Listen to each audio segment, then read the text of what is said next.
Hello, everyone, and welcome to yet another edition of Wednesday Night Shooting. And this is the Part-Timers Paradise episode. I am Tonya Rodgers, as always, here with Andrew M. Swift. Hey kids. Man, now you named it the Part-Timers Paradise, so I feel like we should have a part-timer who just comes in and just like talks over all of our sentences. I feel like that would have been a perfect gimmick. God, we weren't thinking. And all we are here for is to put that part-timer over. That's literally our purpose. Yeah. Yep. Okay, well, we're not going to start off talking about the part-timers. We'll probably end with those guys because I do have opinions about the part-timers. We're going to start this show with Daniel Bryan, the general manager of SmackDown Live. Now, this topic came up in the Daily, which is on Cagesiders Seats, everyone. For those who may be listening who are not familiar with our website. In the Daily, I forget who it was, but they posed the question. I think it was Kane's director of operations mug. I think that's his name. Something like that. Anyway, he posed like, what were some people's unpopular wrestling takes? And mine was that I don't like Daniel Bryan shooting on WWE. And I think I've touched on it here briefly a few times. I do not like it. But before I get into why I don't like it, Andrew, tell me the benefits and why I should change my mind and like Daniel Bryan shooting on the WWE. Well, I think my question is, why don't you like it? Like, I know you don't like it, but why? Like, what is it that you find off about it? Because in the atmosphere that wrestling has now, there are certain people who once they say something, there is a narrative put forth, and you cannot get rid of that narrative, no matter how much that narrative is proven to be false. Daniel Bryan is one person that I think is beginning to spin a narrative, and he's always done it since the beginning, since the brand split. That Raw is a trash show. It's a joke. All their big angles, if they have a big angle, it's to compensate for a lack of something else. They are inferior in pretty much every way. Now, he may not say that, but it definitely comes across as that. And since you brought this up, just wanted to post because I had this website. So I'm going to go ahead and get to this website and like post it in a thread on CSS because some new development. This is not because he made fun of Raw Talk on Talking Smack, because I seriously didn't even watch Talking Smack this week. I'm going to have to later on, but I did. So,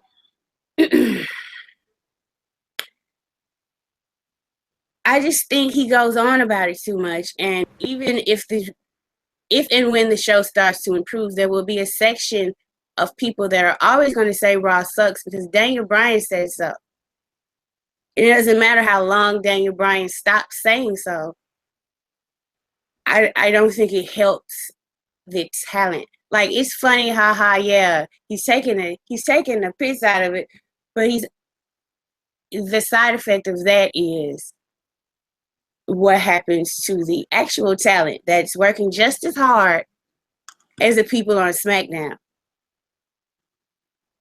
I don't feel it. There's like, I also don't think SmackDown is a better show because Daniel Bryan does this. I think they're a better show because they're the better fucking show, a better written show. I don't think it's necessary for him to do that. And I don't think it makes SmackDown look any better. I just think it makes Raw look worse than it already does.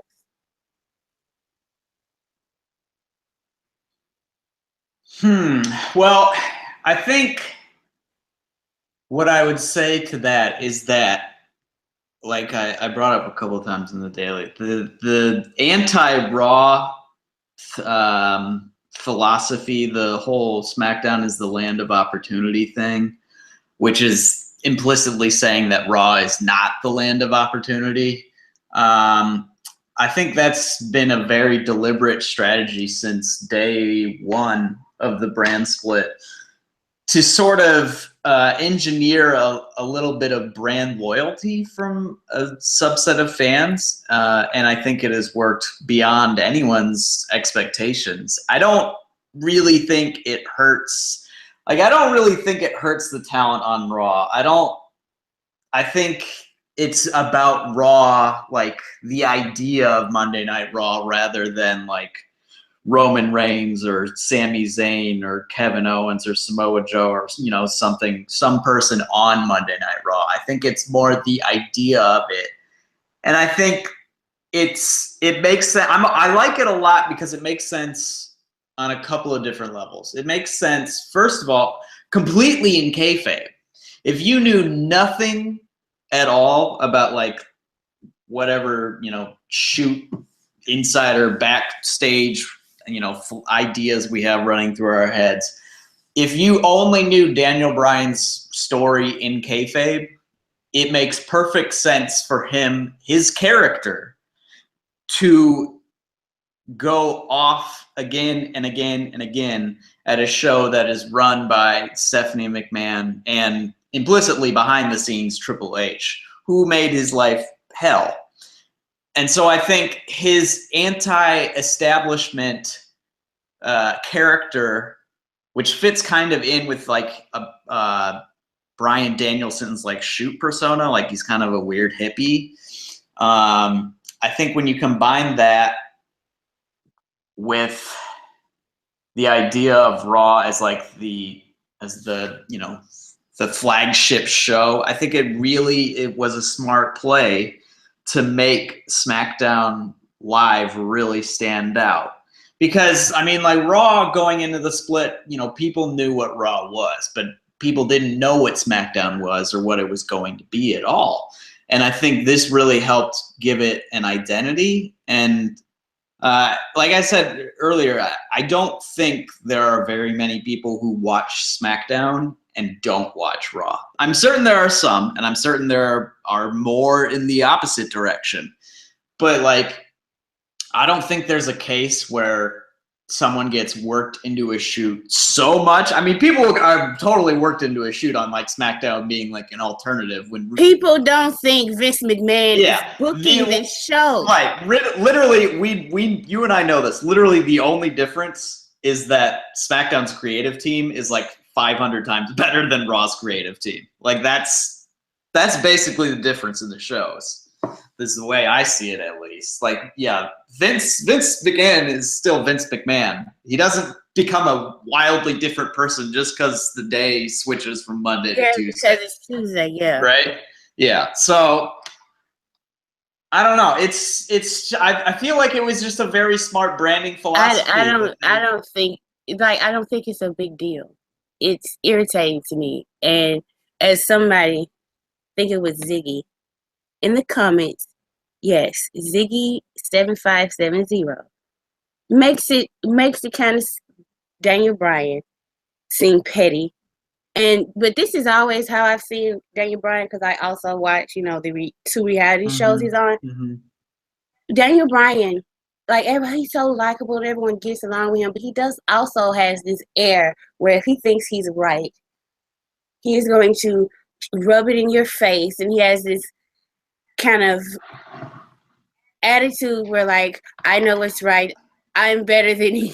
I'm better than you because I know what's right and I do the right stuff. It's kind of like, almost kind of like looking down his nose at Raw or something. Like, but that's just an aspect of Daniel Bryan's character that I've always seen. And I've never liked it. Like, it was fine when he was a heel, but he still has those attributes. And I get that Stephanie still runs the show, but Mick Foley doesn't, and he's never. He always comes at Mick Foley. Always. Like, he went for the man's life when he brought up TNA at one time. He's called Kevin Owens in an argument with Mick Foley. He called Kevin Owens a joke. He's been calling the Universal Championship a joke, which in that article I posted, he's been calling it a joke before there was a physical belt. He was calling that belt a joke. I just don't get how people are more dedicated to SmackDown because he says these things. I don't get it. I don't. I think they're more dedicated because it's the better show. They've been like running better angles and people can get behind it. Like, they're hot for everything. I don't think people are not hot for everything because Daniel Bryan made a joke about all the part-timers on Raw. Or talked about how Renee Young's a traitor because she did Raw Talk, or how terrible Raw Talk is. And like, that to me just looks like one person being petty. It's not like SmackDown as a whole is coming at Raw and Raw is retaliating. Like, they only did that for like Survivor Series. This has been Daniel Bryan just like being, I guess, like, I'm mad and frustrated and I want to wrestle. So I'm just going to have this little piece where I'm going to be an asshole about and just dare them to do something. Like, the thing what I'm reading, he's like, see what happens in a year and a half. My first thought, like, I know everybody else's thought, like, oh shit. My first thought was, why are you waiting for a year and a half? You're that happy. You're that unhappy. Why won't you do what Phil did? You scared? Oh, like, it's Daniel Bryan. Even if he changes his name to his real name, it's still him. He's still going to sell in the indies, so why are you waiting a year and a half? Like, if I was The Miz and he said that, I was like, why are you waiting? Are you selling out? Why are you staying with this company when you're obviously pretty disgruntled about your position? You kind of bring that up every chance you get. So why are you waiting? Why are you just sitting here taking the piss out of the competition who's not responding whatsoever? It just seems like a grumpy old troll. I think, well, I mean, in terms of like, why is he waiting? It's his contractual obligation. Like, he can't get out from under his contract. I just listened to CM Punk's podcast. I just listened to it. I mean, I just listened to it like last week, and he's sitting up there gloating about how he's an independent contractor. And like, people are like, well, everybody's contract isn't the same. I'm pretty sure all the wrestlers are independent contractors. If he's not an independent contractor anymore with WWE, then yeah, I could see how that would be a different issue than Punk's. But if Daniel Bryan is still legally an independent contractor with WWE, knowing what I know, does he not have enough money? He can't call Punk and be like, can you give me the lawyer you had that let you walk away from this company? If you want things bad enough, like, people are saying that Ryback, I know, Daniel Bryan is not Ryback, and they make a lot of money with Daniel Bryan, and it would be a fight. But Rey Mysterio was in a similar situation. He just said, fuck you, I'll sit at home and make you run my contract out. And then they tried to hold his contract for a little bit longer, so he stayed out. He was stubborn. Like, if you believe in something, show me you believe in it. Don't just say, this is what I want to do, this is what I believe in, but they won't let me. Well, then they've won, right? So you're sitting here throwing your little, I don't mean to call him this, but this is what I think it is. You're sitting here throwing your little pissy bitch fit because they won't let you do what you want to do. So, I'm just going to shit on whatever I think. I'm just going to say whatever I want. Like, it seems like faux punk rock to me in a way. A little bit. Well, A little bit. I mean, that's the great, that's the great thing about SmackDown's brand identity is that just like NXT before it, it's an alternative product to WWE, to Monday Night Raw under the WWE umbrella. Like, it's clearly actually. I had a DM exchange with a certain general manager just the other week, and I was suggesting ways to get at SmackDown, but they were not taken. But I think, it's pretty clear that SmackDown's, identity is anti-Raw, just as like, and I know you're gonna say it wasn't, just as like NXT filled the role of being not main roster. No, something different. It was something different, and it was deliberately pitched to people as something different than main roster WWE. Yes, NXT was definitely something different, but there was nobody on NXT saying fuck the main roster or any version of that. There was, like, I understand this is your brand, but that's more bigging up NXT rather than insulting the main roster. Sure, but it's not. NXT is not actually in kayfabe direct competition with Raw, versus SmackDown is in direct kayfabe competition. It's like a little brother. They're trying to make it direct competition, but it's like a little brother syndrome. Like, that's kind of what it like. SmackDown shoots up at Raw, but Raw doesn't see the need to shoot down at SmackDown, which I think makes sense. When you examine the relationship between the two shows, like Raw is the flagship and SmackDown is the insurgent. I'm doing air quotes, but you can't see them. It's the insurgent show, the anti-authoritarian show.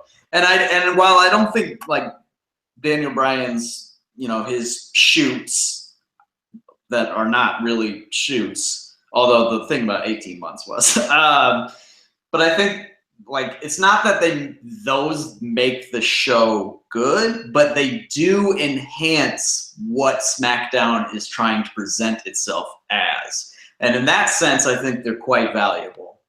And other people, he's not like he's the only one. Like, Shane McMahon on Talking Smack, you remember, was all like, I don't watch Raw.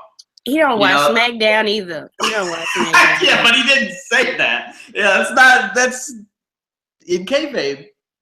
He watches SmackDown.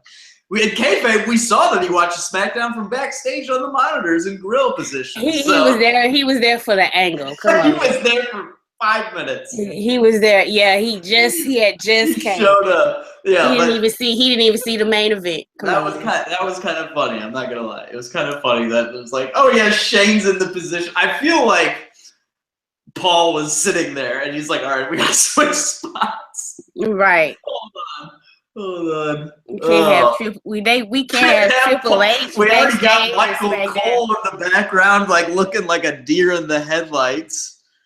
That was perfect. That was perfect. That was great. But I mean, I don't see it as hurting anybody on Raw. I don't think I don't think there's any fan who listens to Daniel Bryan, who, by the way, is saying nothing that isn't already felt by a very wide part of WWE's fan base.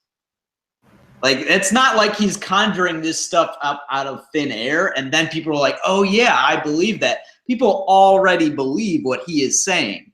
When he says it, though, it just feels like, yeah, we have somebody who believes what we believe on our side. He's kind of like the new voice of the voiceless, if you will, because he has a position of influence in the company and he has a certain level of safety in his role that he can kind of pretty much say more or less whatever he wants within reason. Okay, you know what my reply to that is. You got to make him look really, really strong. Really, really strong. this goes back to my whole point about narratives and how no matter how much the narrative isn't true anymore, there's still going to be a segment of people that will believe that narrative. It's just something to think about. It's like, it's not a big deal. I just roll my eyes when it happens and moves on. But like this, they were like, what is an unpopular take you have? And I'm like, that would be mine. And you know, it's not really a big deal. Nah, no. It's not, because Daniel Bryan does a very good job, I will say, of putting over the SmackDown roster and everybody over there. And it's not really his job to get anybody on Raw over. I will say that. It's not, like, I know he works in a company, but he doesn't work with those people every day up close. He's doing really what he's supposed to do. He's facilitating feuds and helping getting people over on his show.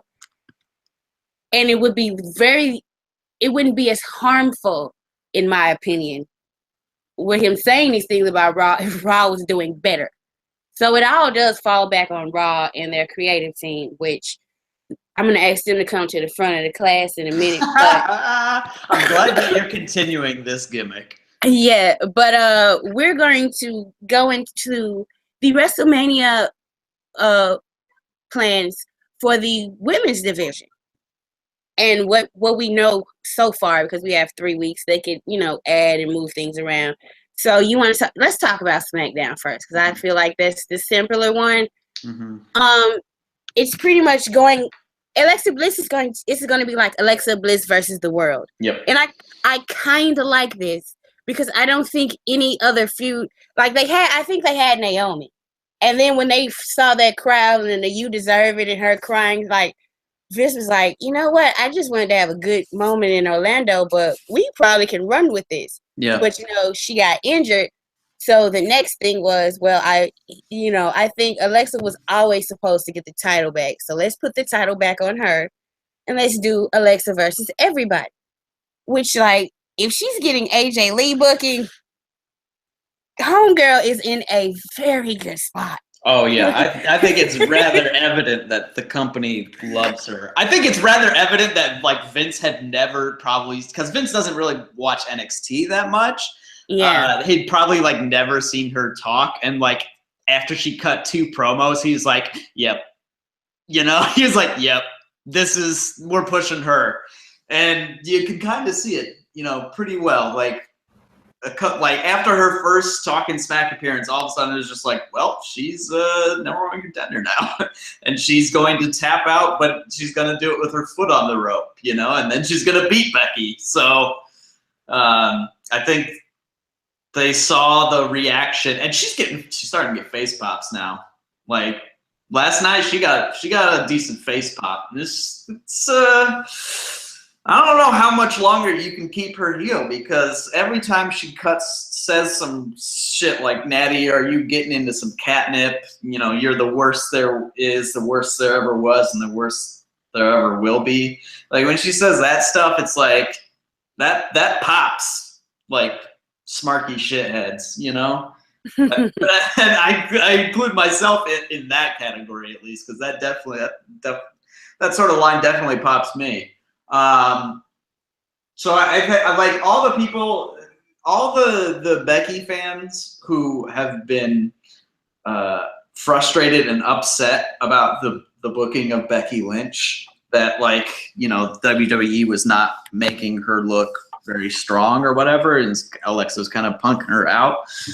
I think there's 2 things to note about that. Is one, Becky was much more of a known quantity than Alexa was. That's 1. 2, WWE has decided that Alexa Bliss has more value than Becky Lynch. And I think they're entirely right. I don't think that's a wrong assessment in any way from what we've seen on the brand split, like on SmackDown Live. I don't think, like, if Becky was having home run, like, TV matches all the time and, like, good, pay-per-view, like, strong matches, okay, sure. She's obviously a very good promo and character still, but her ring work isn't that much better than Alexa's, on form lately. So, and Alexa's one of the best. Alexa's the second best promo in the company, and the first best promo in the company might be like one of the top 5 talkers in wrestling history. So, that's saying quite a bit. Yeah. I'm all for keeping Alexa as a star and seeing if we can build up an adversary for her, But I wouldn't mind if the division ran through her for a minute. Like, I don't even care. Like, some people, they're waiting for that big work rate match from the SmackDown women. Mm-hmm. And I really don't need that. I like this division. I like their matches. Like, yeah, I don't think they're having I don't think they're having like awful clunkers by any means. And I tell you what, if I had the choice to see, my favorite wrestler have, week after week of awesome stories and like really fun segments, and then the pay-per-view match is not like a 5-star classic or whatever, I think I would prefer, and this is a big part of the reason why I prefer SmackDown, that the weekly television that I'm putting a lot more time into is better than the individual pay-per-view match. So I think if like SmackDown is the talking and the character show, and Raw is the work rate show, which is why if they take Alexa to Raw, I think that's a mistake, because even like the Raw promo segments, they don't really, they don't work. They don't work so well. And she's not someone you can go out there and be like, have a series of matches that gets over in a huge way. Like that's not her thing, So I think she's a lot better fit on SmackDown, to be entirely honest, but she'll probably go to Raw. I don't know. Yeah. I guess it kind of depends. I guess it kind of depends if she has the championship, because they said that no champions are going to change brands, so that could be interesting. Yeah, yeah, that's true. That is like true. If all of a sudden, like a month before, they put the title back on Becky or something, we will know what that means. Yeah. Yeah. I kind of agree with you. I don't think, as Raw is right now, that it would, like, I don't think Alexa would be a good fit. That's true. And speaking of, let's go to the Raw women's division.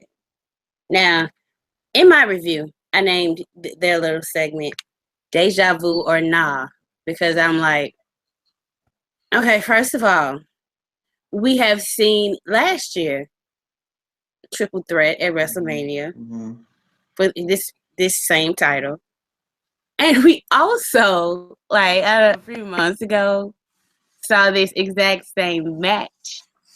Yeah, we don't like to talk about that match. Yeah, oh my God. That was one of the things that Raw has written out of kayfabe. AKA when Charlotte beat up Sasha and Bayley. With very little help from Dana Brooke. Yeah. Who was ringside. Oh, man. Whew, dark times. Like, essentially, that match should have been booked like a fatal 4-way. But Dana just couldn't get a pin. That's how the match should have been booked, because it's a triple threat, so there are no DQs. There's no disqualification. So she needs to interfere to the point where at least the referee's like, I'm throwing you out. Get the fuck out of here. You know what I'm saying? Yeah. But no. Charlotte just dominated. She did a moonsault to both Sasha and Bayley. Yep. While they both were like, how do you imagine Roman? just imagine in the Shield triple threat. Like, okay, yes, that's perfect. Charlotte handled Sasha and Bayley the way people expected Roman to handle Seth and Dean in the Shield triple threat. She did it. Yeah. She did. Didn't Roman get powerbombed through a table at Battleground? Okay, let me tell you how fucked up Battleground that Shield triple threat was. I actually like that match. I'm not gonna lie. To be fair, I was in quite a good mood. It was booked. I did not like the way the match was structured for this simple reason. Seth Rollins was supposed to be hated. Dean Ambrose still supposedly couldn't stand this motherfucker. Yeah, and they're working together. Yes. And at no point did Dean and Roman work together against Seth, the motherfucker who stabbed him in the back. And let's just take him out. Try to take him out and have an honorable match. Fuck him. No, for some reason, or, somebody pissed hot, like, really recently. So he had to be ganged up on. Like, he was fucking Braun Strowman or something. Like, I was like, it's just so... I was salty about that. I was. And then I knew he was going to take the pin. I was just glad Dean was the one that pinned him. Because I'll take Seth Rollins, but I just can't stand him. Ever since WrestleMania 31, I cannot stand him pinning Roman ever again. Like, ugh. Anyway. You know what? You know why Dean and Roman decided not to gang up on Seth and then take him out? It's because they knew that if they had to fight each other, the match would suck. You know what? That's a really good point. It was better with that Roman. Yeah, you're right. Okay, you're right. You are right. Let's get back to Sasha, Bayley, and Charlotte. Do we have to? Yes. I know we're getting off topic, but I just wanted to ask because I don't think there's still this is a metaphor, so don't think I'm trying to fat shame. There's still an elephant in the room in the fact that, Nia Jax is still lurking around this story. So do you think they're going to add her or... Well, the rumor that came out today that was actually better sourced, if I remember. I don't remember who said it. Was it Ryan Satin or something? Maybe I don't know. Was that Nia was never planned to be in the championship match? I don't know. Who knows if that's accurate or not? Maybe next week she'll come out and beat everybody up and be put in the championship match. I guess we'll find out soon enough. Probably next week. I have to imagine if by the end of why would they have? Okay. Why would they build her up if they aren't? Yeah, why would they have her beat Sasha twice in 2 days? They were punishing Sasha? Maybe. That's possible. But maybe it was maybe they're trying to do a Sasha's hurt and then, is struggling against the monster and has to overcome. Maybe that's what the story was. That kind of does make sense. Okay, yeah, okay, but she has to overcome so that we can put her in a program with her best friend where she possibly could turn on her. Yeah, I don't know what the hell is going on I don't either. It doesn't make any sense. I mean, they totally kayfabed out Raw Talk. They just ignored what had happened, which really pissed me off because that's my thesis. Bayley came out and was like, I don't feel good. Yeah. So remorseful. I don't feel like I should be champion and blah, blah, blah. I was bitch, what were you thinking last night? Shit. You got Mick Foley it's okay to cheat. Pretty much. And I was like, huh? That's not what you're supposed to say? Now, yeah, that was not what it do. So I was like, this is weird. And then Sasha comes out, and Sasha is not playing. You can do angles in wrestling where it kind of sort of seems like this person is manipulating somebody. Yeah. It's not. But you're not. Across. Yeah, right. but you're not sure, and they can go either way. You could do that where it's did you see her smirk? Did you see that? Mm-hmm. Little things between the two of them. They're not doing that. What they're doing is having the two most vile women on the show in Stephanie and Charlotte telling us that this woman who, let's face it, most people still want Sasha to have the run that she's like. If shit, Charlotte got a long ass run, Sasha at least need 4 months straight 4, at least 4. That's what I'm saying as a Sasha Banks fan. I'm sorry, at least 4. All the shit she done been through and shit. Can we at least get 4? Shit, Charlotte got forever. Oh my god, it's ridiculous. And then you got poor Bayley, who, like, the way they presented her, and this is why I've said that people who did not watch Bayley in NXT, I could see how they would think she's not as good of a wrestler or promo as people who did watch her in NXT say she is. Because I still don't think she's had like a big breakout star-making moment. She's been good. Don't get me wrong. I think Bayley's been really good. But she hasn't had like that thing that just like that would get somebody who watches Raw every week and that's it. I don't think she would get. She hasn't done to get them like, you know, really, really invested in her. And that's a problem because Sasha has already. Mm-hmm. And like, you know, I'm not foreseeing like a big rejection, but I'm seeing more of like people aren't going to be that excited unless Sasha's involved. Because like if you go back and watch okay. They put the Raw Women's Championship match at Fastlane on after Roman's match. And you shouldn't typically put a match you want the crowd invested in after Roman Reigns. I'm sorry.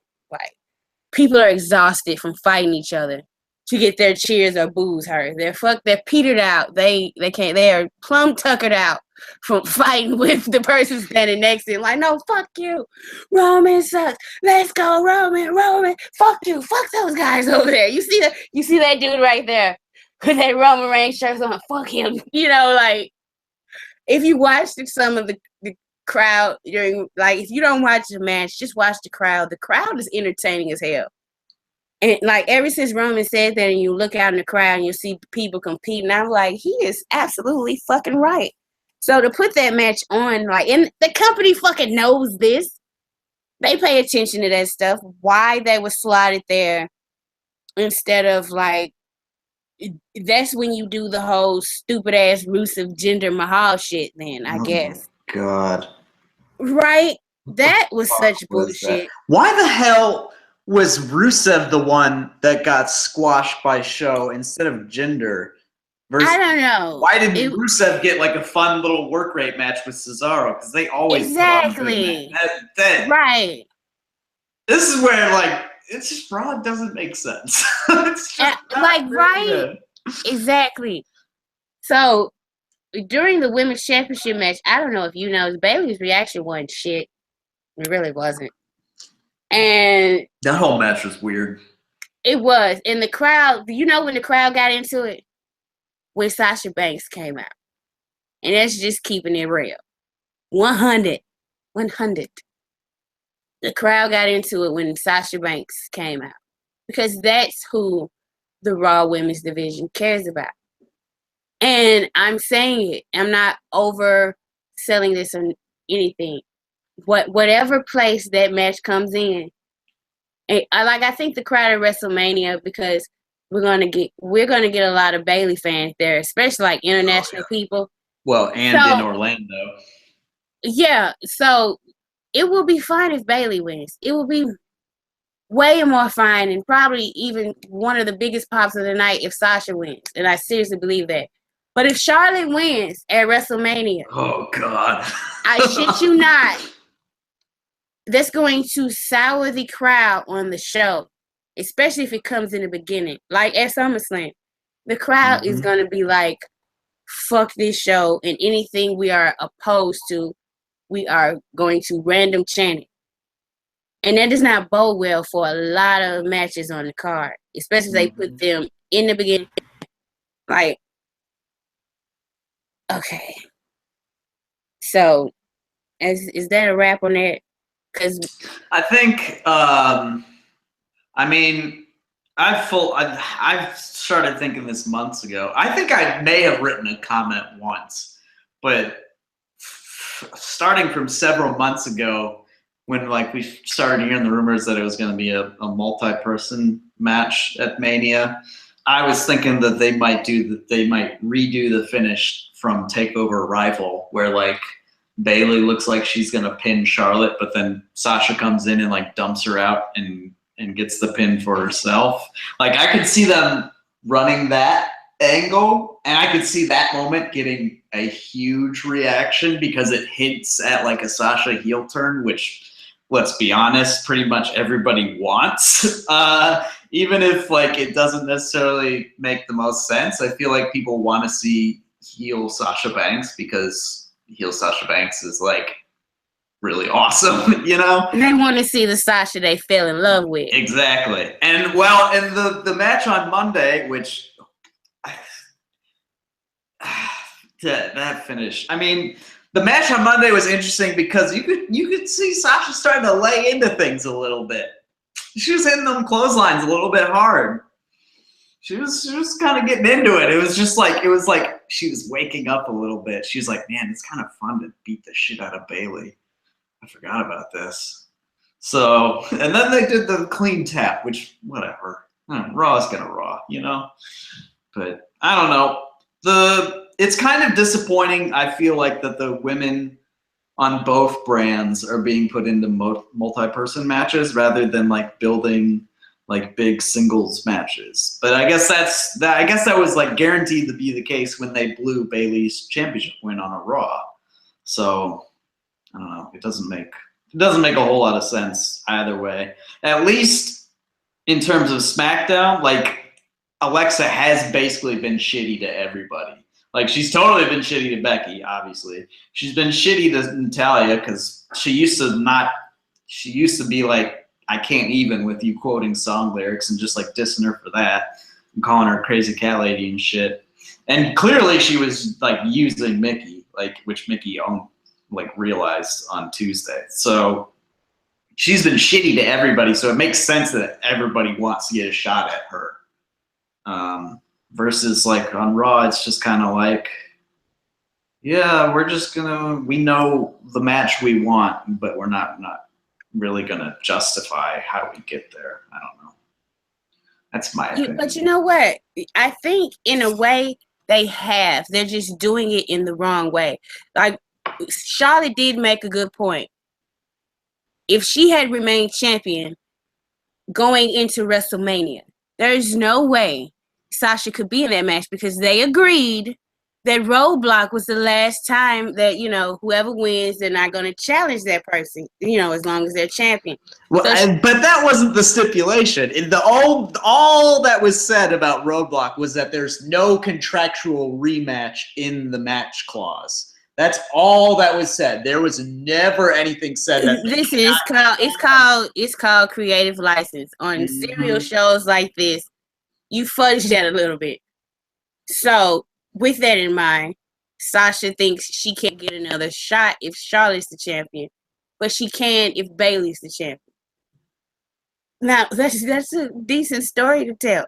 But then you give her an injury angle and try to make her sin. Like if the plan is to turn her heel against Bayley, like really soon, why would you spend all this time giving her an injury angle and having this big monster come after her and gathering all this sympathy and gathering this sympathy to me, which I said, and trying to take what popularity Sasha has and give it to Bayley, then have Sasha turn on Bayley? Like, none of it makes a whole lot of sense. that's the honest truth. No. None of it makes a whole lot of sense in the Raw Women's Division. Vina posted the GIF of the clothesline I was referencing from Raw, and boy, I tell you, Sasha looks excited to hit that clothesline. I'm just watching it on loop now. Yeah, that's true. So, okay. we're gonna put that down. Yeah, we could talk about that for like 5 hours straight. So we're gonna move Yeah. on. We're gonna move on to the two men in my picture. The Undertaker and Roman Reigns. Now, before we talk about that, I'm going to ask the Raw creative team to bring their bitch asses to the front of the class. Okay. First of all, when you have a monster, and like everybody was shocked that Roman Reigns beat him, I was shocked because I thought they were holding off on him finally pinning him for a later date. Yeah. That's the only reason I was shocked. As I've said on this show, I guess people still didn't see that sign on Braun's back that says, please, they were being polite about it, please feed to Roman Reigns. So, you got to follow the sign on the man's back. What I don't understand is like, okay, you put Roman over, they beat him, he beat Braun, but somehow you're trying to keep Braun's heat and 50-50 it, maybe by threatening, that's saying pretty much the whole night, the next night, pretty much they were threatening that Braun was just going to beat the shit out of Roman. Pretty much. Finish what he started. So, it doesn't make any sense. And then you have Roman saying that he'll call Braun out himself. So you air this. Why not have Roman come out first and call the Undertaker out and just have those two and leave Braun out of it? Like, you didn't even have to say that Braun was going to call Roman out. You could have had an interview with Roman saying, I've been hearing that he's going to call me out. But you don't have to have Braun on the show. Sometimes, after a loss like that, the best thing to do with somebody like Braun is to do nothing. Yep. Yes, do nothing until you figure out what his definitive direction is. And then you can make up where the fuck he was. He went to a sabbatical. Bray Wyatt called him to the family compound. I don't know. Make something up. What you do not do is have him go out there and then tease. Before that, have him in a crowd that you know is hostile towards Roman. Yeah. Like, right? I didn't understand this. Like, unless they're fucking with me. They're fucking with me. And they're fucking with me because I'm thinking, like, are they gonna turn him heel? Because this whole segment was to get the Undertaker over. I know that sounds stupid because you don't need to get the Undertaker over. You do not. He can't get more over than he already fucking is. It's impossible. But they made this whole segment to get the Undertaker as over as fucking possible. So they have Braun come out and say, I know Chicago doesn't like Roman and I don't either. And then they tease Braun Strowman versus the Undertaker. Now, why would you do this? That's the political hit part of it. But who the fuck is doing the hitting? Who gave this idea to Vince? And if I can see it and you can see it and we all can see it, why the fuck can't Vince, who's been in this business for fucking ever and done some great, amazing historical things, why can't he see that? I don't understand. And people are like, they were chanting Roman sucks, and I was like, and they're like, oh, it's over, and this and that. I'm like, silly rabbit. Do you think, who thought that Roman was going to get cheered in this situation? Or that Undertaker was going to get booed? You could not convince me anybody backstage thought that the reaction wasn't going to be exactly what the fuck it was. The crowd saying that Roman Reigns sucked and cheering and coming out of their seat when the Undertaker chokeslammed him. So, Raw creative team, do me a favor. If you are trying, you trying to pull one over on Vince and trying to have Roman Reigns be the heel no matter what he says, just grow a pair and say, look, Vince, nobody's going to boo the Undertaker, So we're just gonna turn this motherfucker, all right? Okay? No. It's just for WrestleMania. It'll be like Shades of Grey. You remember, like, after he won the belt, like, I'm the guy, good guy, bad guy. Yeah, it'll be just like that. But just keep writing him as a fucking heel, Raw creative team. Just keep doing it.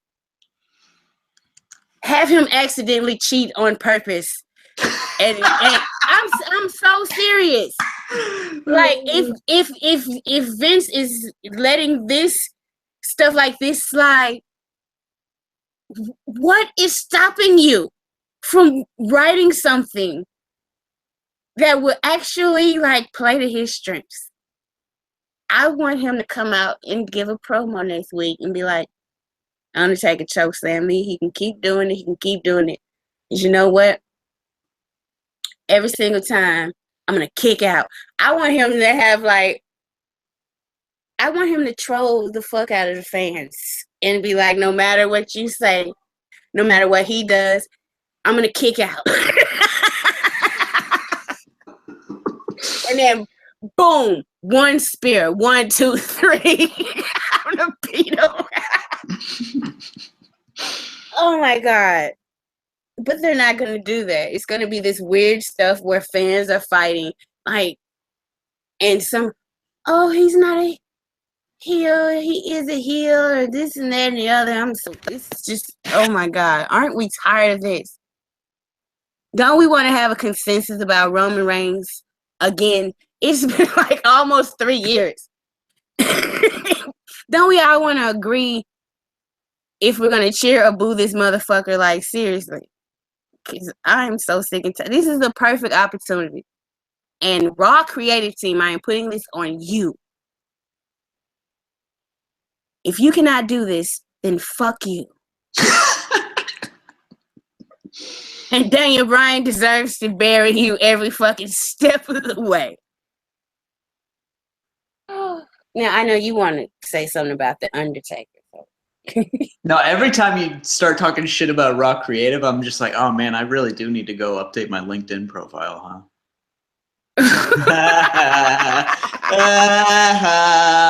That's an inside joke. Nobody knows what we're talking about. Yeah. I'll tell you what the segment on Monday did for me. Never in my life have I felt more inclined to cheer Roman Reigns than when he was talking shit to that old ass bad Nick Hip. Can't move. Never was. Overrated. Joke of a character. I'm all in. I hope Roman squashes him in 30 seconds.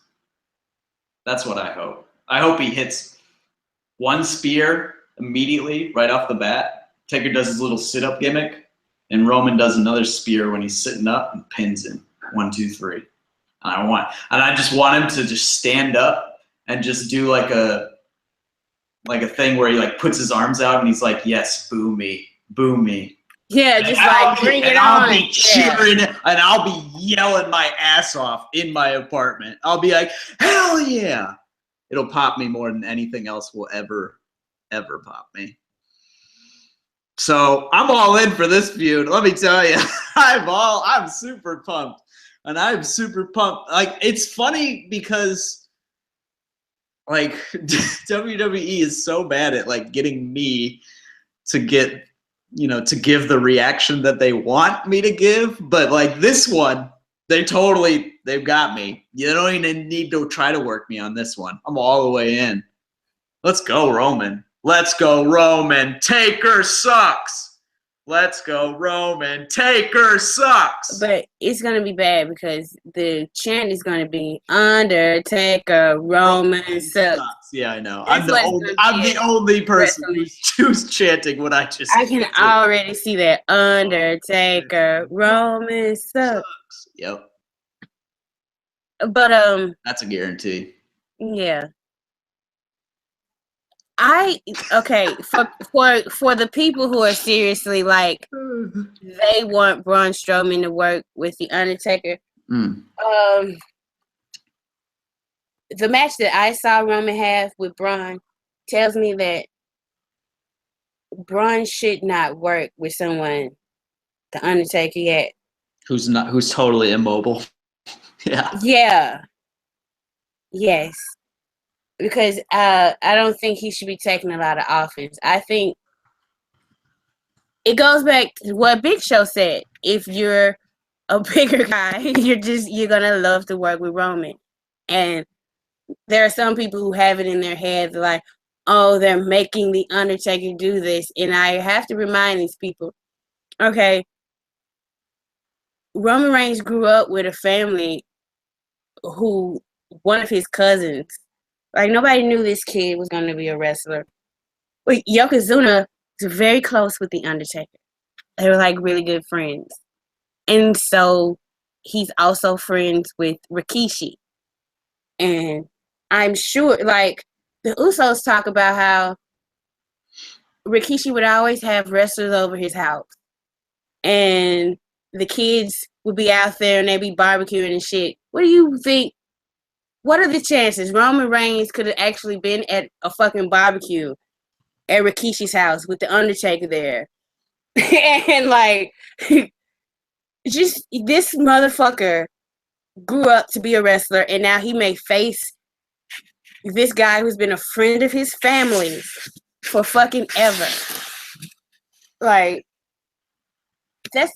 all that gets lost in all the bullshit that comes surrounding Roman Reigns. How fucking amazing this shit right here that's happening really is, considering the Undertaker's history with Roman Reigns' family. I don't think Undertaker will be. There is a difference from this one appearance, well, the two, because Royal Rumble and now, from these two appearances that he's had with Roman, is a vast difference from the way Undertaker even is carrying himself and the look on his face from last year with Shane.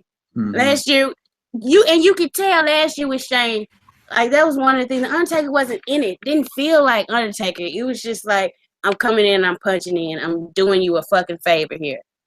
So, and he does not have a look of, I'm doing you a favor here. He popped that damn, after he chokeslammed Roman Reigns, he popped that damn coat like, damn, my pimp shit. Look how that boy sold for me.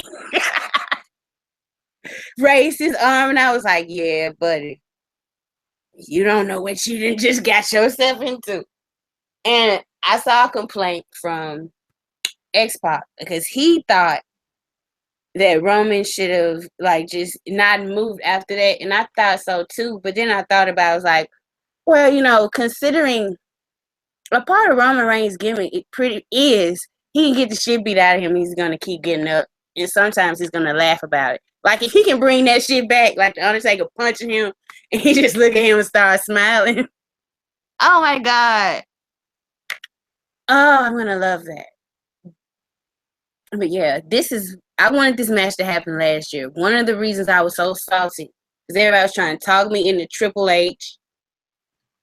It was a lot of people that were trying to rationalize Triple H and Roman Reigns and Undertaker and Shane. I was like, actually, I don't fuck Triple H and fuck Shane. I want.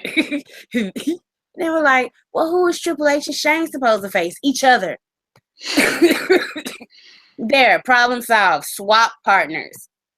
But yeah, so the fact that it's happening this year, I'm not even that mad about Shane facing AJ. Like, I don't like it. It's Shane. I'm not gonna like it. Fuck Shane McMahon. Seriously, fuck him and every match he's ever had.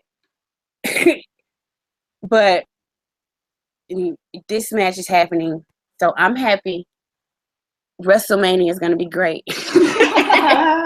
I swear. Like, yeah. So, speaking of, like, what do you think about the AJ Shane? You cool with it, right? Yeah, I'm fine with it. I don't like. Yeah. I don't know. Like, what else is there? You know, like, if he's not. I mean, I prefer that we made the leap with the Wyatt story versus like AJ just being in a main event just to be in a air quotes main event, just to be in a main event. You know, I think I'm interested to see how they get to the match, because they kept saying that like Shane was the one who was on AJ's, who was backing AJ, and Brian was backing Orton. So I'm curious to see like how that develops and like where it goes from there. But I don't know. If I tell you what, like that, the outcome or that match and the outcome of that match and how that match goes is not going to determine how I feel about WrestleMania. I'll tell you that right now. Like, if everything else is, if other things are good on the show, I won't care what happens with that. If other things are bad on the show and that match is awesome, I won't care that that match is awesome. It's there. And, you know, putting Styles with Shane is, to Vince, is a big vote of approval. Like, it really, really is. He put Shane with Undertaker last year, for God's sakes, and wouldn't put anybody else with Undertaker. So I think it says a lot about how WWE feels about Styles right now, and I think that's a good sign. So I don't really have an issue with the match. I want them to see them build to it in an interesting fashion, and I want to see something interesting. I don't want the match to be worked like a 50-50 where AJ has to sell those shitty ass punches. Like, I don't want that whatsoever, I'll tell you. But we can't have so you know, you can't, like, I know WrestleMania is long. I'll give you that. But like, we know Lesnar and Goldberg's going to be a squash. So you want Roman to squash The Undertaker. You want AJ to squash Shane. Like, all right, so here's what it's sounding like. I want Mania. I want the Raw Women's Triple Threat to be like an hour Iron match, and I want Cena, Nikki, Miz, and Maurice to go to the rest of the show. Hey, well, hold on. And Orton Wyatt. I'm hyped for that. I'm hyped for that match in a big way.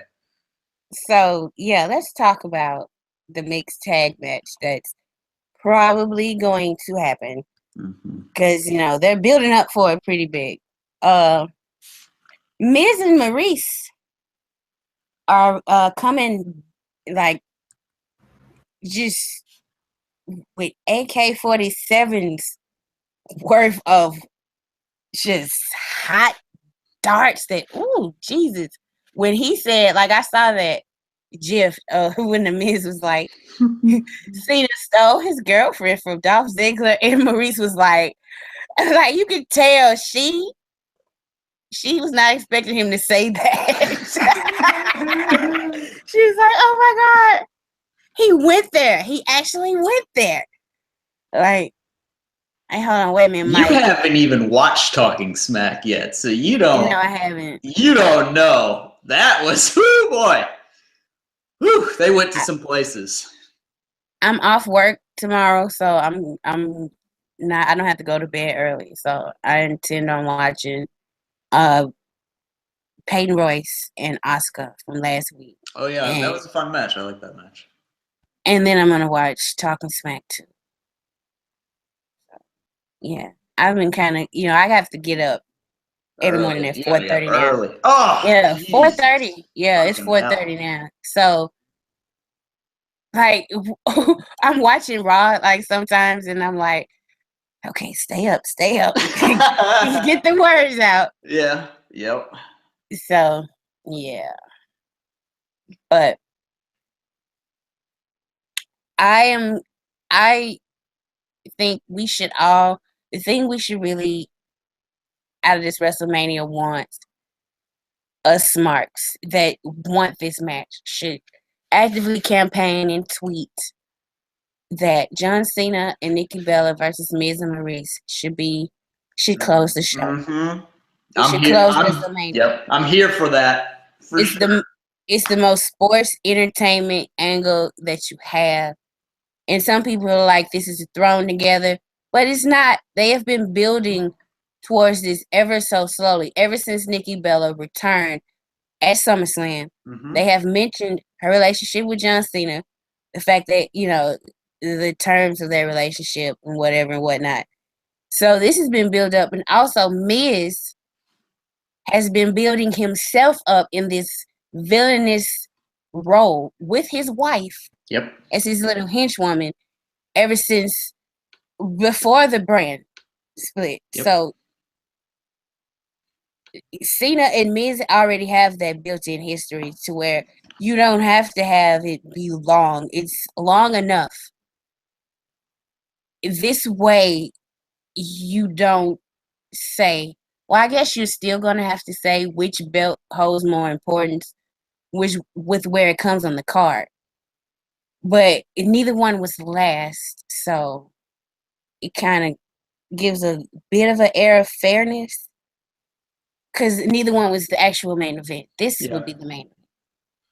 I know a lot of people wouldn't like it, but I like to ensure that I see every match. That's the only way. I'm serious. That's this match, or like, just for example, if they announce that this will be Undertaker's last match, first of all, then they're definitely going to have to turn Roman Reigns heel if he wins. They are definitely, and if they advertise it as his last match, then I would have doubts that he's going to win, because like Vince could like have him as beating him all this time, and then the day of be like, you know what, I might want to have him back next year, but I put this in there. I'm sorry, kid. You're gonna have to take the loss tonight. And Roman would do it like a champ, though. He's like, so what am I getting paid again? All right, good to go. But yeah, to ensure that I see the whole show, one of those two matches have to go last. And if the card is so stacked that there's a possibility, like, it's going to be 4 hours long. There's a possibility that neither one of those matches will either be in the last hour of the show. Oh, yeah. So if both of those matches go on before the last hour, there is a strong possibility, especially if all the women have already performed, that I might not see the last hour. Like, if the last hour is AJ Shane, Bray, Randy, and Goldberg Lesnar, I'm probably going to see the match in like GIFs on the website the next day. Because more than likely I'm going to have to work. And I'm not for that shit. Yeah. No. And so, yeah. Let's talk about CM Punk, because we brought him up, and it was WWE is extremely petty. Extremely. Like, their level of petty is worse than Remy Ma. Like, seriously, it's ridiculous. Now Stephanie, I understand Stephanie, because they're in Chicago. They're gonna chant CM Punk as soon as her music plays, almost. So the fact that she said what she said, I'm down with that, because it pissed them off to a point to where they're like, "Fuck you, we're gonna drown you out with CM Punk chants." But like, you can't chant as long as Stephanie can talk. I'm sorry, you can't. You can't keep up. You do not have the stamina. And they gave up, of course. But the whole vignette with Triple H talking, like, at first I didn't get it. Like, when he first started talking, but as soon as he said best in the world, I was like, yeah, wait a minute. He's talking about top-notch doctors and people who don't follow their doctors. Hold on, wait a minute. This bastard here, Triple H, I can understand it coming from him more so than Vince, because it's almost like CM Punk felt sorry for Vince. And it was just like a friendship that, like, we're not cool anymore because you let this asshole almost try to ruin my career. And like he said, Triple H just never liked him. Never liked him. And every time they were in a room together, like he could feel that this man has something against him. So, knowing the type of person Triple H is, pretty much. CM Punk's probably never coming back to that company. Damn. That's kind of fucked up. Yeah, I don't know why, but I picked up on it like right away. As soon as he started talking about like doctors, I was just like, wait a minute. But the Chicago crowd didn't pick up on it, which is kind of, well, they'd already, I guess, chanted like themselves, tired themselves out with CM Punk chants when Steph came out. So they got it out of their system. They're all kind of that was kind of like the end of the show for that crowd. Like they were just kind of dead from that point on until Taker. Yeah. Until the gong hit. But yeah, that whole bit was, why? Like, that's all I have is a deep sigh. Like, that's all I can offer. Just deep sigh. That whole thing was ridiculous and so unnecessary. And, like, who do they think... Like, do they think Phil Brooks cares? I don't think he gives two shits if they do that segment, you know? So they're just like kind of popping themselves with it. It kind of feels like they're like, oh man, look at us. We're going to be so clever here. And they're like, he. And the thing, that's one of the things that I'm really not looking forward to when Triple H takes over. Because it's going to be some history swiped and replaced and removed and fucked with, retold. Yes. He pretty much already retold the history of the fallout from the Montreal screw job.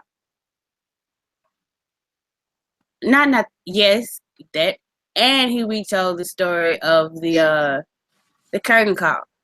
Like Triple H, like for all his good qualities, he's still not really a nice person.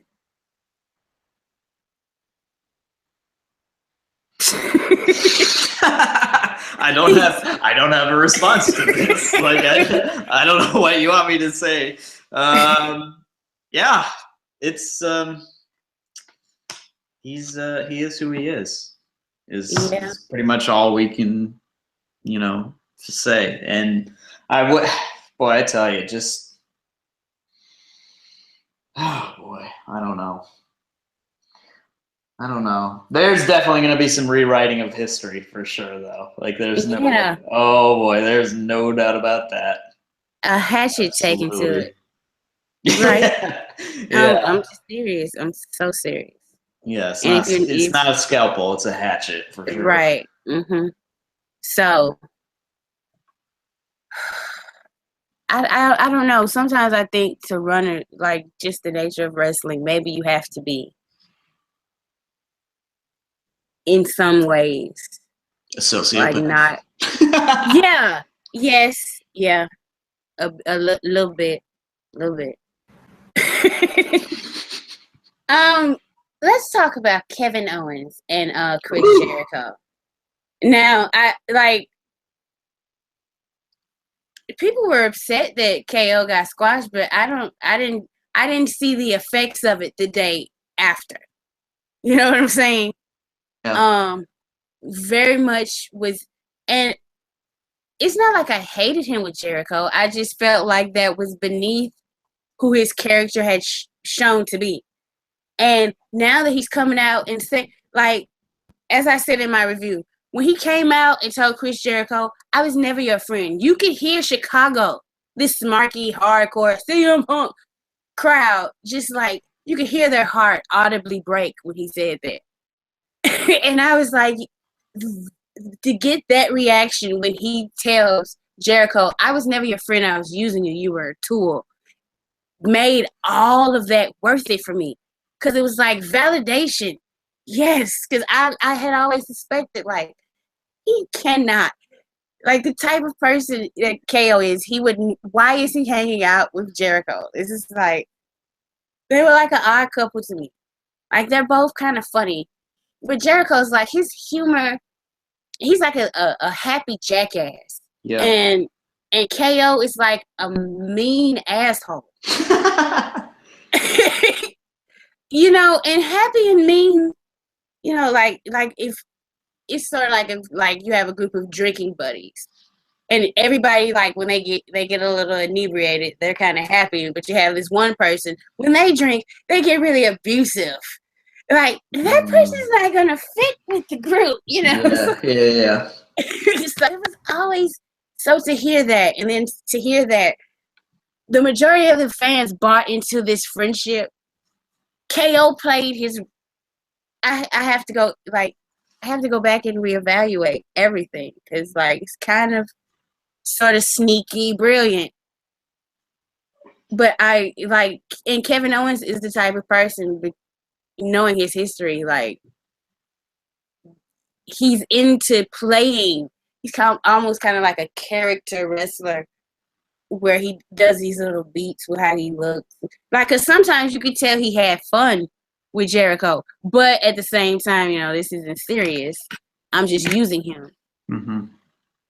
And you can see that, and like, people were like, well, they're always teasing a breakup.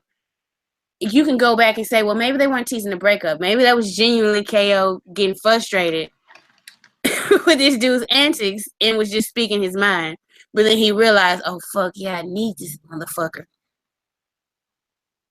And so he would smooth things over. And then he said, as soon as, and he did turn on him the next week after he made the match with Goldberg. So Yep. Is this, like, hats off to whoever's doing this, whoever's writing this, Jimmy Jacobs. Yeah. You don't have to come to the front of the class. Yeah, I love how you didn't even do like a cough Jimmy Jacobs. You just straight up was like, we're just gonna say your name. Right. So yeah, it's been one of the few. Even when Raw was kind of sucky, it's one of the stories that they've been telling. Yes. Yeah. And I don't mind, and I don't think it's like it's the U.S. title. It's beneath him. It's like, seriously, make the Universal title the part-timers title, because all the part-timers are on Raw, and whenever the part-timers come, have them fight for that belt.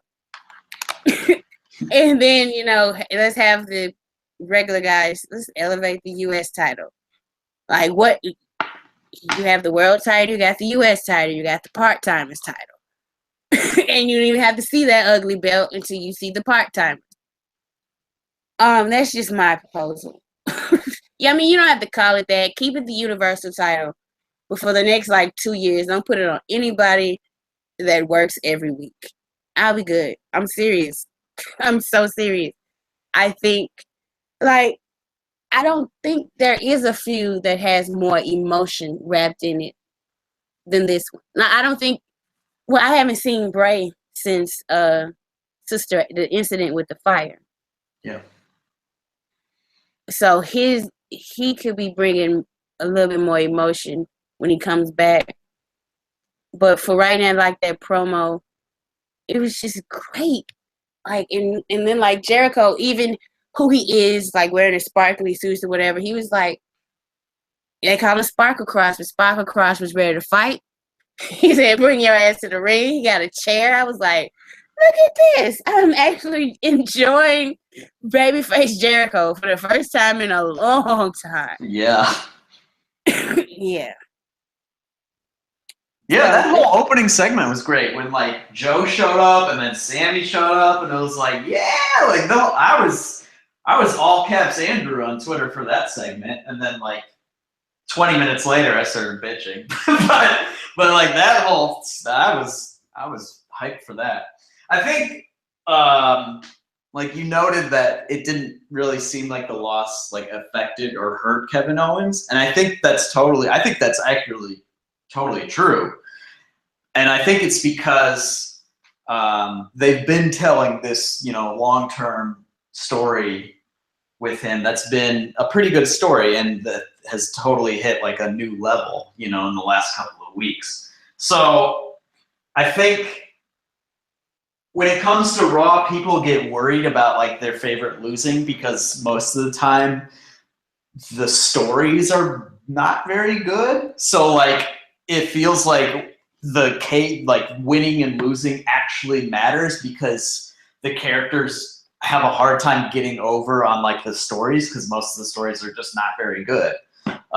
So you can't really develop, some sort of attachment or, further some sort of attachment with a lot of Raw characters because they just don't really flesh the characters out that way. But this story has done that. So like Kevin Owens losing is just like, well, okay, he lost, but like he is back to who he was, the sort of character that we all, loved to hate or hated to love, whichever one. So I think that makes a lot of sense. And I think Kevin Owens, it's something to keep your mind on. Like if you're like, oh God, he lost to Goldberg in like 30 seconds or 20 seconds or whatever, blah, blah, this is bullshit. When he wins the U.S. title, which I'm assuming he's going to win the U.S. title at WrestleMania, maybe not, but this is my assumption. He will be essentially 3/4 of the way to a Grand Slam. And he hasn't been on the main roster for 2 years. So yeah. I think that's maybe worth keeping in mind in terms of like how they see, Kevin Steen as a performer. And you know what else? He's got a better spot on the WrestleMania poster than AJ Styles. Way better. AJ is way back in the back. In the back of Baron Corbin. You know what? Light bulb just went off in my head. AJ's going to use this poster. He's going to, just like the Royal Rumble poster, he's going to use this poster because Shane has a big spot on that poster and he's like way in the back. That's absolutely coming up. Oh, I'm hyped for that now. Woo! Oh, yeah. And that's why I brought it up. I wanted to talk about the WrestleMania poster. Now, like, I'm a real big fan of collages. So when they do these big collages, I like examining it and seeing, like, trying to figure out how they put it together.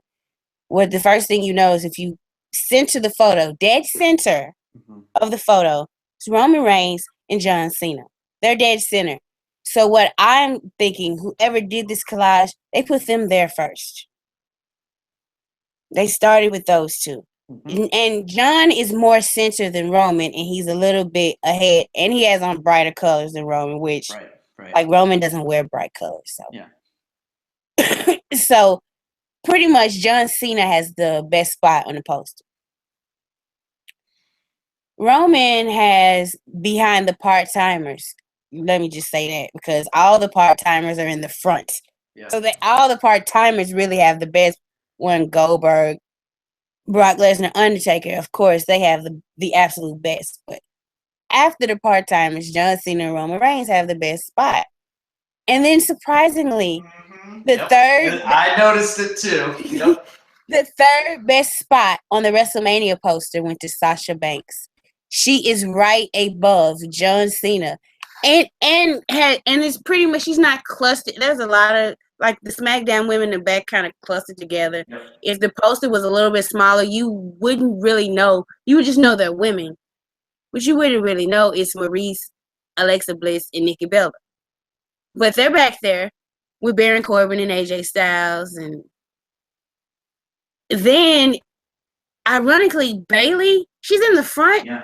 But her and Jericho are so small, and they're off to the side that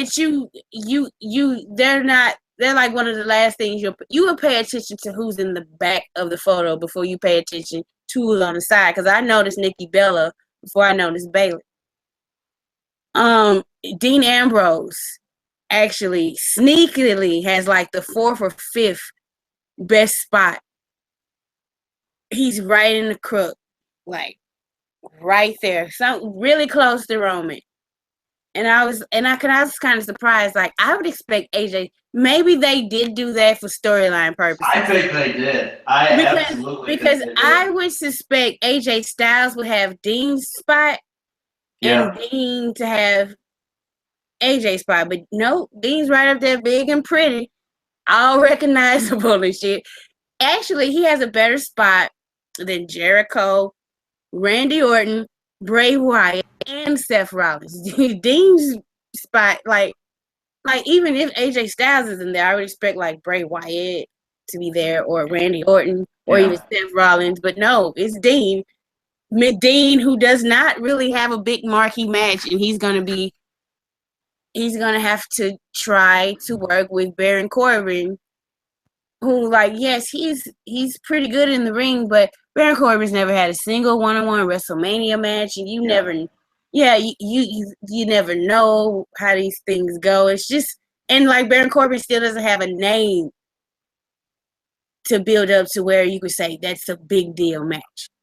So yeah, that post is interesting as hell. I looked at it for like at least an hour. I did. I was like, wow. This tells you so much about how WWE sees people. This is the WrestleMania poster. Becky Lynch is not on it. Not on the poster. At all. Like, I'm waiting for Becky fans to notice that. Oh boy. Like, there are so many people that they could do an alternative WrestleMania poster. Now, what I would do is just do all full-timers. So that was what I was thinking. If they just did straight up full-timers, where do you think everybody would be?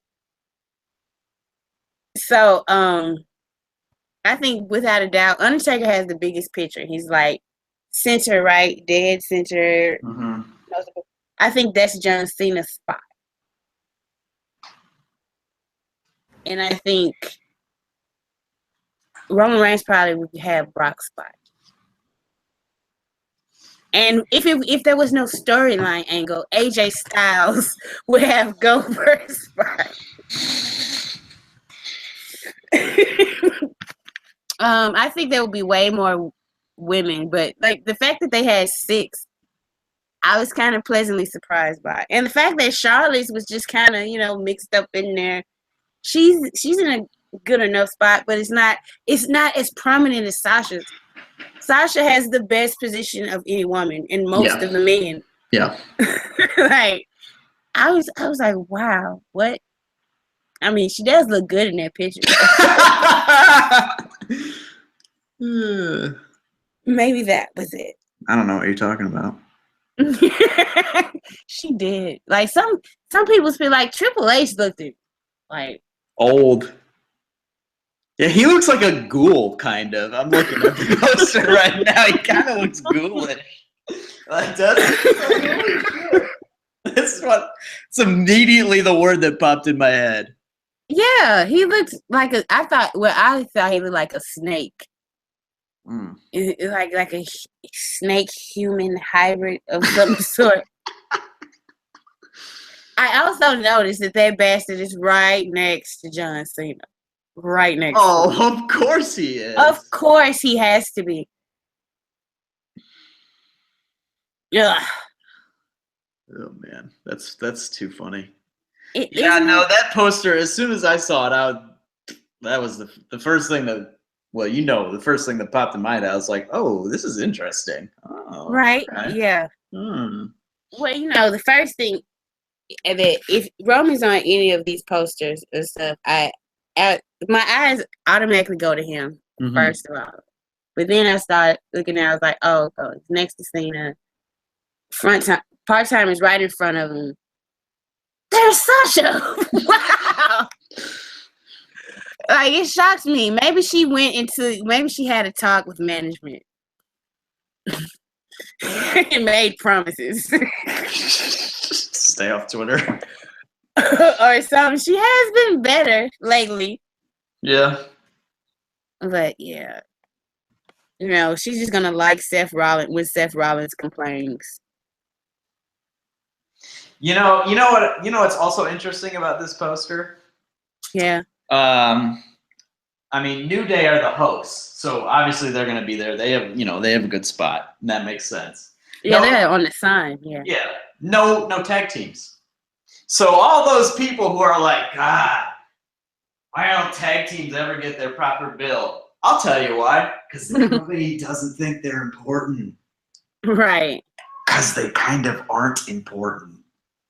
No, they're not. Sorry. Like, truth hurts sometimes, but I'll tell you what, if we had our choice of like a lit women's division on both shows or a lit tag division on both shows, I know what I would pick every time. Me too. Every single time, because like the tag team, that's just more men. Yeah. and they're just not as good as the other men. Yeah. Most times, if you're a tag team wrestler, that means you weren't very good as a singles wrestler. Yeah, it's kind of like a comparison. Like in baseball, a lot of relief pitchers are failed starters. Mm-hmm. Like it's kind of like the same thing. Yeah. Interesting. That I don't know why, but that made me think of the Rockers and Shawn Michaels and Marty Jannetty. Oh boy. And he put out a tweet, like I think it was yesterday, about him doing a porn company offered him to do movies, and I was just like, I don't know why it came to my mind. Good Lord. Oh, Jesus. Marty Jannetty's going to be wrestling on WrestleMania weekend. Yeah, I heard. That show's going to be ridiculous. It's kind of like WrestleMania is sneaking up on us. It's like 25 days away or some shit. Like, yeah, that's right around the corner, kind of. It's very close. It's very close. As soon as it gets warm outside, WrestleMania time. What are your plans? Because like, I usually watch with my kids like the first 2.5 hours because they're kids. They can't last. They never make it. Yeah. They'll never survive that long. Yeah, they just ask me who won the next day, Yeah. So, like, I'll never forget, like, my son couldn't make it through 30, and he fell asleep, and the next morning he was like, did Brock Lesnar break the Undertaker streak? And I was like, yes, and he just stood there for, like, looking at me like, what? Yeah. So, like, they say it's a kid's show, but if it was a kid's show, it would actually start at, like, 3 o'clock in the afternoon. Yeah, seriously. That is absolutely the truth. Yeah, no, it's going to be, it's going to be wild. It's going to be wild for sure. Yeah, I definitely look forward to 33 more than 32. I can't even remember what number it is. Like, because they don't put it they don't, like, say the number anymore. It's super annoying. You know how I remember? Okay, I was born in 84. Okay. So in 85, I turned 1. Yep. And it was WrestleMania 1. Boom. So this year I turned 33. WrestleMania 33. I keep up. They can't get me. So, is there anything you want to talk about? WrestleMania 1 was 5 days before I was born. So you should remember. Yeah, I remember it. Yeah. Well, no, I can't remember. I wasn't alive. No, I'm saying you should remember what year WrestleMania was. Well, I actually don't. I think that was the first time I ever realized that, like, the first one was right. A year. When I was born. Yeah, so. Well, in my week, that was Sunday, and I was born on Friday. Whew. Oh boy. I will say this, something you don't know. I'm out. I'm off next week. I'm sorry. That's cool. I'm gonna be I think Decker's doing the recap, but Sean and Gino know. But I'm not going to be able to do the show because I'm going to be in Berlin. So. Oh, that's great. Well, you know what that means, people. You just announced it. So we're not going to have a show next week. Not going to have a show. But yeah. But do follow me on Twitter because I will be tweeting all kinds of random. There will definitely be some random drunk wrestling Twitter tangent from me at about 4 a.m. Berlin time. So get ready for that, folks. Yes, you can follow him at andrewmswift and follow me at Militia Malice Joe. So, any final thoughts? Like and subscribe, all that jazz. Retweet, like the tweet. And also hit up Cagesiders.com. And today was International Women's Day. It was. I wore a red hoodie today. And I just want to say to all the female wrestling fans out there, we are right. Roman Reigns does not suck. Have a good night. Have a good night, everyone. Goodbye.